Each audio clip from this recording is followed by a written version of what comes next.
یہ زندگی جو ہمیں عطا ہوئی ہے یہ کوئی معمولی چیز نہیں ہے۔ یاد رکھیں، یہ ایک امانت ہے، ایک آزمائش ہے، اور ایک ایسا سفر ہے جو بہت جلد ختم ہونے والا ہے۔ ہمیں جو زندگی عطا ہوئی ہے، آپ کو کیا لگتا ہے کہ ہمیشہ کے لیے زندگی رہے گی؟ کبھی ہم مریں گے نہیں، کبھی ہم فنا نہیں ہوں گے، کبھی ہم پر فنا طاری نہیں ہوگا؟ ایسا نہیں ہے۔ یہ ایک ایسا سفر ہے جو بہت جلد ختم ہو جائے گا، مگر افسوس یہ ہے کہ ہم اس کو ہمیشہ کے لیے سمجھ بیٹھے ہیں اور اسی غلط فہمی میں اپنی ساری توانائیاں صرف کر دیتے ہیں۔ اللہ تعالیٰ نے ارشاد فرمایا وَمَا الْحَيَاةُ الدُّنْيَا إِلَّا مَتَاعُ الْغُرُورِ، دنیا کی زندگی تو محض دھوکے کا سامان ہے۔ اس آیت کریمہ سے ہمیں کیا پتہ چلتا ہے؟ یہ آیت کریمہ ہمیں جھنجھوڑتی ہیں، ہمیں یہ احساس دلاتی ہیں کہ جس دنیا کے پیچھے ہم دن رات بھاگ رہے ہیں وہ دراصل ایک عارضی سایہ ہے، مگر ہم اس سایہ کو حقیقت سمجھ کر اپنی اصل منزل کو بھول چکے ہیں۔ جو ہماری اصل منزل ہے، اصل ٹھکانہ ہے، جہاں ہمیں اصل میں جانا ہے، جس کے لیے ہم یہاں آئے ہیں، ہم دنیا کے لیے نہیں آئے ہیں، ہم یہاں اپنی آخرت بنانے کے لیے آئے ہیں۔ تو جس کے لیے ہم یہاں آئے ہیں اسی کو ہم بھول گئے۔ یاد رکھیں، ہمیں زندگی ایسے گزارنی چاہیے کہ ہر لمحہ ہمیں اللہ کے قریب لے جائے، ہماری صبح کا آغاز اللہ کے ذکر سے ہو اور ہماری رات کا اختتام بھی اسی کی یاد میں ہو۔ مگر حقیقت کیا ہے؟ ہم صبح آنکھ کھولتے ہی موبائل کی طرف ہاتھ بڑھاتے ہیں اور رات کو سوتے وقت بھی اسی میں گم رہتے ہیں۔ پوری رات ہماری موبائل دیکھتے ہوئے گزر جاتی ہے۔ خاص طور پر میں نوجوانوں سے کہنا چاہوں گا، میرے پیاروں، میرے عزیزوں، کبھی سوچا ہے تمہاری راتیں کس طرح گزر رہی ہیں؟ تمہارا دن کس طرح گزر رہا ہے؟ تم کس ایکٹیویٹیز میں مبتلا ہو؟ کیا تم حلال کام میں مبتلا ہو یا پھر حرام کام میں مبتلا ہو؟ کس طرح تمہاری زندگی گزر رہی ہے؟ تمہیں کیا محسوس ہوتا ہے کہ یہی اصل زندگی ہے؟ نہیں میرے دوست، یہ اصل زندگی نہیں ہے۔ زندگی کا اگر مزہ چاہتے ہو، کبھی اللہ والوں کے پاس آ کر بیٹھو، تمہیں زندگی کا اصل مزہ سمجھ میں آئے گا، اصل لطف سمجھ میں آئے گا۔ تمہیں لگتا ہے نا کہ زندگی کا اصل مزہ تو فلم دیکھنے میں، زندگی کا اصل مزہ تو سیریل دیکھنے میں، زندگی کا اصل مزہ تو کسی اور چیز میں، لڑکی بازی میں، لڑکی سے بات چیت کرنے میں۔ نہیں میرے بھائی، اس میں زندگی کا اللہ تعالیٰ نے مزہ رکھا ہی نہیں ہے، ٹھیک ہے نا؟ نبی کریم صلی اللہ علیہ وسلم نے کتنی پیاری بات ارشاد فرمائی ہے، الدنیا سجن المؤمن و جنت الکافر، دنیا مومن کے لیے قید خانہ ہے اور کافر کے لیے جنت ہے۔ اس حدیث کریمہ سے ہمیں کیا سبق ملتا ہے؟ یہ حدیث ہمیں کیا سکھاتی ہے؟ یہ حدیث ہمیں سکھاتی ہے کہ مومن اپنی خواہشات کا غلام نہیں ہوتا۔ جو دراصل مومن ہوتا ہے وہ اپنی خواہشات کا غلام کبھی بھی نہیں ہوتا۔ آج دیکھ لیں نا، ہم اپنی خواہشات کے غلام بن چکے ہیں، ٹھیک ہے؟ نفس جو کہتا ہے ہم مان لیتے ہیں۔ نفس کہتا ہے کہ یار ابھی موبائل دیکھ لیں، تو ہم فوراً سٹارٹ ہو جاتے ہیں۔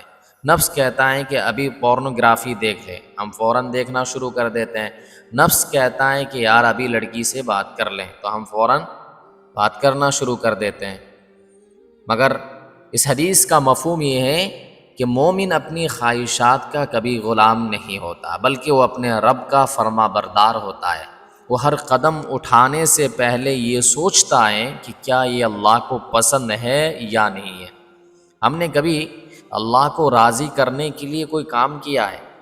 نہیں نا، یاد بھی نہیں ہوگا ہمیں کہ کوئی کام ایسا جو ہم نے اللہ کی خاطر کیا ہو، اللہ کو راضی کرنے کے لیے، نہ کسی کو دکھانے کے لیے، نہ کسی کا دل رکھنے کے لیے، محض اللہ کے لیے ہم نے کیا ہو۔ شاید ہمیں کوئی ایسا کام یاد ہی نہیں ہے نا؟ یاد بھی نہیں ہے ہمیں تو کوئی ایسا کام ہم نے کیا ہے، لیکن ہم غیر اللہ کے لیے، مخلوق کے لیے، کسی لڑکی کے لیے، اپنے دوست کے لیے ایسے ہزاروں کام ہم نے کیے ہیں کہ اس کی خوشی کے لیے ہم نے یہ کر دیا، کسی کی خوشی کے لیے ہم نے اللہ سے نافرمانی کر لی، اس کی خوشی کے لیے، لڑکی کی خوشی کے لیے ہم نے داڑھی کٹا دی، ٹھیک ہے نا؟ ایسا ہوتا ہے کہ نہیں ہوتا ہے؟ تو میرے بھائی، اب سے ایک عزم کریں کہ جب بھی کوئی ایسا کام کریں گے تو اس کام کرنے سے پہلے ہم سوچیں گے کہ یہ میرا کام اللہ کو پسند آئے گا یا نہیں آئے گا، جو کہ محبوب حقیقی ہے، جو کہ محبوب حقیقی ہے، جس سے اصل میں ہمیں دل لگانا چاہیے۔ ہم دنیا جو کہ فنا ہونے والی ہے، ختم ہونے والی ہے، اور دنیا میں رہنے والے لوگ، مخلوق جو کہ فنا ہونے والے، ایک دن ختم ہو جائیں گے، ان سے ہم دل لگا بیٹھتے ہیں۔ مگر جو عالی ذات ہیں، جو ذات کبھی ختم نہیں ہوگی، جو ہمیشہ سے ہیں اور ہمیشہ رہے گی، جو واجب الوجود ہیں، جن کا ہمیشہ سے ہونا اور ہمیشہ رہنا ضروری ہے، ایسی ذات سے ہمیں محبت نہیں ہے۔ تو ہمیں ایسی ذات سے محبت ہونی چاہیے۔ ہمیں اپنی زندگی کو سنت نبوی کے مطابق ڈھالنا چاہیے۔ چھوٹے چھوٹے اعمال جیسے کسی کو مسکرا کر دیکھنا، سلام کرنا، کسی کی مدد کرنا، یہ سب عبادت بن سکتے ہیں۔ ہم سمجھتے ہیں کہ عبادت کا مطلب صرف یہی ہے کہ 5 وقت کی نماز پڑھ لیں، ٹائم ٹو ٹائم مسجد میں جا کر باجماعت نماز پڑھ لیں، یہ عبادت ہے، یا صدقہ کرنا عبادت ہے۔ لیکن روزمرہ کی زندگی میں جو کام ہم کرتے ہیں، ان تمام کاموں کو عبادت بنایا جا سکتا ہے۔ نہیں آ رہی بات سمجھ میں؟ تو عبادات ہم ان تمام کاموں کو بنا سکتے ہیں، مگر شرط یہ ہے کہ ہماری نیت کیا ہو؟ خالص ہو۔ کیونکہ حدیث میں آتا ہے، اللہ کے نبی صلی اللہ علیہ وسلم نے ارشاد فرمایا، انما الاعمال بالنیات، تمام اعمال کا دار و مدار نیتوں پر ہے۔ جیسی ہماری نیت ہوگی اسی طرح ہمیں اپنے اعمال پر ثواب ملے گا، ورنہ اعمال کی جزا اور اعمال پر ثواب ہمیں نہیں ملے گا۔ نہیں آ رہی بات سمجھ میں؟ تو روزمرہ کی زندگی میں جو کچھ ہم کرتے ہیں، یہ ساری چیزیں عبادت بن سکتی ہے، مگر شرط یہ ہے کہ نیت کیا ہو؟ خالص ہو، ہے نا؟ ہم نے عبادت کو صرف چند مخصوص اعمال تک محدود کر لیا ہے، جبکہ اسلام تو زندگی کے ہر پہلو کو سنوارنے کا نام ہے۔ اسلام کسی ایک خاص اعمال کا نام نہیں ہے، بلکہ اسلام زندگی کے ہر شعبے کو، ہر پہلو کو سنوارنے کا نام ہے۔ اللہ تعالیٰ قرآن مجید میں ارشاد فرماتے ہیں، ان اللہ یأمر بالعدل والاحسان، بے شک اللہ انصاف اور بھلائی کا حکم دیتا ہے۔ یأمر بالعدل، عدل کا حکم دیتا ہے، والاحسان اور بھلائی کا حکم دیتا ہے، احسان کا حکم دیتا ہے۔ ہمیں سچ بولنا چاہیے، چاہے وہ ہمارے خلاف ہی کیوں نہ ہو۔ ہمیں عدل و انصاف کرنا چاہیے، کیونکہ اللہ نے ہمیں عدل کا حکم دیا ہے، انصاف کرنے کا حکم دیا ہے، چاہے وہ اپنے قریبی لوگوں کے خلاف ہی کیوں نہ ہو۔ ہمیں صبر بھی کرنا چاہیے، کیونکہ صبر وہ روشنی ہے جو اندھیروں میں راستہ دکھاتی ہے۔ اللہ تعالیٰ فرماتے ہیں، ان اللہ مع الصابرین، بے شک اللہ صبر کرنے والوں کے ساتھ ہیں۔ مگر اگر ہم اپنی زندگی پر نظر ڈالیں تو ہمیں نظر آتا ہے کہ ہم جلدی غصہ کرتے ہیں، چھوٹی چھوٹی باتوں پر دل دکھاتے ہیں، دوسروں کی کامیابی سے حسد کرتے ہیں، اور اپنی ناکامیوں کا الزام دوسروں پر ڈال دیتے ہیں۔ ذرا ذرا سی بات پہ ہمیں غصہ آ جاتا ہے۔ آج کل برداشت کا مادہ ختم ہو گیا ہے، نہ بیوی کے اندر برداشت ہے، نہ شوہر کے اندر برداشت ہے۔ دیکھو، گھر میں جب آپ ایک ساتھ رہیں گے، ظاہر سی باتیں اونچ نیچ تو ہوگی، کوئی فرشتہ تو نہیں ہے، نہ آپ فرشتہ ہیں، نہ آپ کی محترمہ فرشتہ ہے۔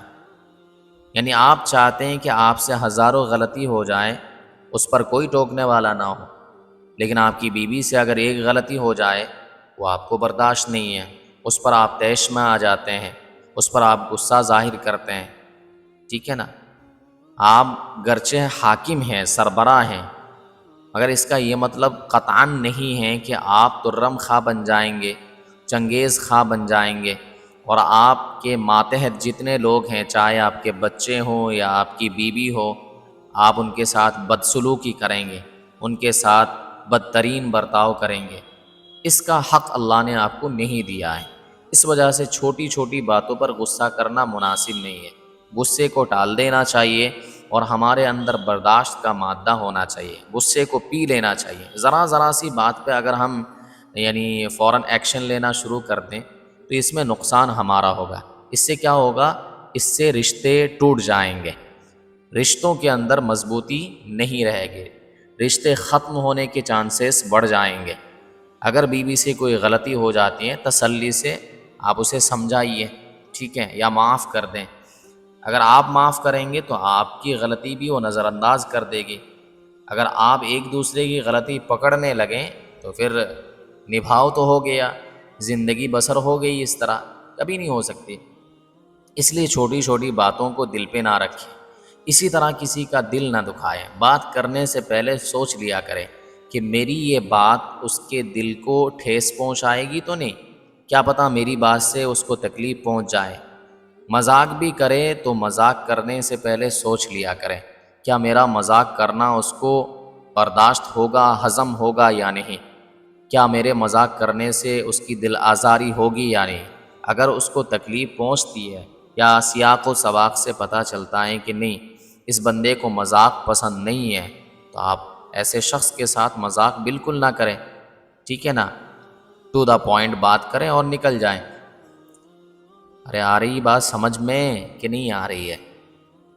میرے بھائی، میں سمجھا رہا تھا کہ ذرا سی باتوں پہ غصہ نہیں کرنا ہے، اور ساتھ ہی ساتھ کسی کا دل بھی نہیں دکھانا ہے۔ بات کرنے سے پہلے 100 مرتبہ سوچ لیا کریں، کیونکہ بات جب زبان سے نکل جاتی ہے، ویسے زبان سے نکلنے سے پہلے کلام ہمارا غلام ہوتا ہے، باتیں ہماری غلام ہوتی ہے، لیکن جب وہ باتیں نکل جاتی ہے زبان سے، جب تیر کمان سے نکل جاتا ہے، جس طریقے سے تیر کمان سے نکلنے کے بعد اب کچھ پتہ نہیں ہوتا ہے کہ تیر کہاں جا کے لگے گا۔ آ رہی بات سمجھ میں؟ اب وہ آپ کے کنٹرول میں نہیں ہے۔ جب تک تیر کمان میں ہے تو آپ کے کنٹرول میں ہے، لیکن جب تیر کمان سے نکل گیا تو اب آپ کے کنٹرول میں نہیں ہے، ٹھیک ہے نا۔ جب آپ کے کنٹرول میں نہیں ہے وہ کہیں بھی جا کر لگ سکتا ہے۔ ٹھیک اسی طرح بات کرنے سے پہلے سوچ لیا کریں، کیونکہ جب زبان سے بات نکل جاتی ہے اس کے بعد پتہ نہیں ہوتا ہے کہ اس بات کا کیا اثر ہوتا ہے، ٹھیک ہے۔ اس وجہ سے کسی کی دل آزاری نہ کرے، کوئی ایسی بات نہ کرے جس سے کسی کے دل کو ٹھیس پہنچے، ٹھیک ہے۔ اسی طرح اپنی ناکامیوں کا الزام دوسروں پر مت ڈالیں۔ کبھی کبھار آپ کی اپنی غلطی کی وجہ سے، اپنی خامیوں کی وجہ سے آپ ناکام ہو جاتے ہیں، اور آپ اپنی ناکامیوں کا الزام دوسروں کے سر ڈال دیتے ہیں۔ یہ مناسب نہیں ہے۔ آپ اپنی غلطی تسلیم کریں۔ سب سے بڑا مسئلہ ہے کہ ہم اپنی غلطی کو تسلیم نہیں کرتے۔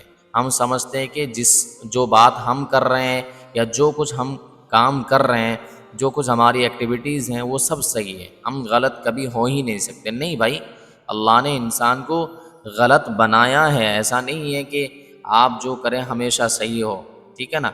کل بنی آدم خطاؤن، یہ انسان کی فطرت ہے، نیچر میں داخل ہے کہ ابن آدم خطا کار ہیں، سیاہ کار ہیں۔